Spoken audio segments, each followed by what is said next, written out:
ఈ WhatsApp యూనివర్సిటీతో search చేసా వచ్చి పడింది. ఎవడో ఏదో క్రియేట్ చేస్తాడు. అది కరెక్టా కాదా అన్నది కూడా పట్టించుకోకుండా మిగతా వాళ్ళు దాన్ని గుడ్డిగా ఫార్వర్డ్ చేసుకుంటూ వెళ్ళిపోతారు. ఇప్పటికే ఇలాంటివి వందలు వేల కొద్ది పోస్టులు ఫార్వర్డ్ అయ్యాయి. వాటిని నిజమే అని నమ్మిన అమాయకులు కూడా ఉన్నారు. ఇప్పుడు అలాంటిదే మరో ఫార్వర్డ్ మెసేజ్ వాట్సాప్లో తెగ చక్కర్లు కొడుతోంది.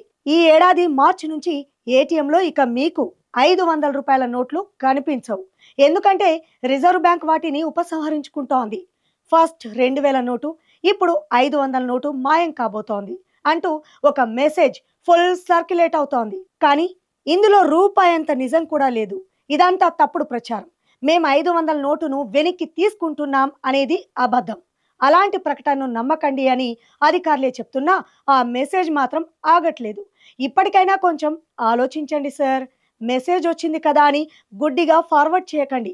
అది ఎలాంటి మెసేజ్ అయినా అందులో నిజం ఎంత అనేది ఆలోచించి ఇతరులకు షేర్ చేయండి.